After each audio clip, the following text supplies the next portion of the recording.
കടൽ ഭിത്തി എന്ന് പറയുന്നത് ഇവരെ തന്നെ സംരക്ഷിക്കുവാൻ വേണ്ടി ഗവൺമെൻറ് കെട്ടി ഉയർത്തിയിട്ടുള്ളതാണ്. ആ കടൽ ഭിത്തി യാതൊരു പ്രകോപനവുമില്ലാതെ ആ കടൽ ഭിത്തി മുഴുവനും അവർ പൊളിച്ചു മാറ്റുകയാണ് ചെയ്തത്. അഞ്ചുതെങ്ങ് കായിക്കരയിൽ സ്വകാര്യ വ്യക്തിയുടെ നേതൃത്വത്തിൽ കടൽ ഭിത്തി പൊളിച്ചു നീക്കിയതിനെതിരെ പരാതി വ്യാപകമാകുന്നു. കായിക്കര അയ്യപ്പത്തോട്ടം തൊമ്മൻ വിളാകത്താണ് 25 മീറ്ററോളം വരുന്ന കടൽ ഭിത്തി പൊളിച്ചു നീക്കിയ സംഭവത്തിൽ പരാതി ഉയരുന്നത്. കടൽ ഭിത്തി എന്ന് പറയുന്നത് ഇവരെ തന്നെ സംരക്ഷിക്കുവാൻ വേണ്ടി ഗവൺമെൻറ് കെട്ടി ഉയർത്തിയിട്ടുള്ളതാണ്. ആ കടൽ ഭിത്തി യാതൊരു പ്രകോപനവുമില്ലാതെ ആ കടൽ ഭിത്തി മുഴുവനും അവർ പൊളിച്ചു മാറ്റുകയാണ് ചെയ്തത്. ഏതാണ്ട് 25 മീറ്ററോളം വരുന്ന സ്ഥലം ഈ കടൽ ഭിത്തി പൊളിച്ചു മാറ്റിയിട്ട് ഏതെങ്കിലും രീതിയിൽ ഒരു കടൽ ദുരന്തമുണ്ടായാൽ ഈ ദുരന്തത്തിലൂടെ ഇതിവിടെ ഒരു വലിയ ഒരു പ്രകൃതിക്ഷോഭം ഉണ്ടായിക്കഴിഞ്ഞാൽ ഇതിവിടെ ഈ കായിക്കര എന്ന് പറയുന്ന പ്രദേശം തന്നെ ഇല്ലാതാകും.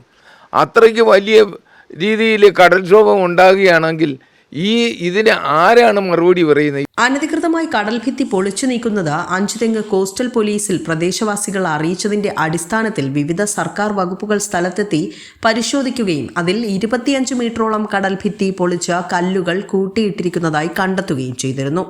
JCB വാഹനം ഉപയോഗിച്ചാണ് ഈ അനധികൃത പ്രവൃത്തി നടത്തിയത്. രാജ്യസുരക്ഷയ്ക്കും കടൽ തീര സംരക്ഷണത്തിനും ആഘാതവും കടലാക്രമണ ഭീഷണിക്കും കാരണമാകുമെന്ന് ചൂണ്ടിക്കാട്ടിയാണ് തിരുവനന്തപുരം റൂറൽ ജില്ലാ പോലീസ് മേധാവി DYSP Anchuthengu police major irrigation തുടങ്ങിയവർക്ക് ഇതേ തുടർന്ന് പരാതി നൽകിയിരിക്കുന്നത്. ഇതിങ്ങനെ തുടർന്ന് പോവുകയാണെങ്കിൽ ഇത് മാത്രമല്ല 25 ഇപ്പോഴും പൊളിച്ചെടുത്ത്, അതുകൂടാതെ ഈ കടലിൻ്റെ അങ്ങേയറ്റം മുതൽ ഇങ്ങേയറ്റം വരെ, അതായത് അഞ്ചുതെങ്ങ് പൊഴിക്കര മുതൽ ഏതാണ്ട് ഈ പറയുന്ന അയ്യപ്പാന്തോട്ടവും കഴിഞ്ഞ് കിടക്കുന്ന കായിക്കരയുടെ നെടുങ്കണ്ട വരെയുള്ള പ്രദേശത്തെ കടൽ ഭിത്തികൾ പലപ്പോഴായി പൊളിച്ചെടുത്തവർ വീടുകൾ പണിതിട്ടുണ്ട്. കയറ്റി വിട്ടിട്ട് ലോറികളിൽ കയറ്റി കച്ചവടം വരെ ചെയ്തിട്ടുണ്ട്. കടൽ ഭിത്തി തകർത്ത് അതുവഴി മീൻ വള്ളങ്ങൾ കരയ്ക്കടുപ്പിച്ച് അവിടെ മത്സ്യലേല ചന്ത തുടങ്ങാനുള്ള പദ്ധതിയിലാണ് കടൽ ഭിത്തി പൊളിച്ചതെന്നാണ് ആരോപണമുയരുന്നത്. ഇതിനെതിരെ നാട്ടുകാരുടെ ശക്തമായ എതിർപ്പും നിലനിൽക്കുന്നുണ്ട്.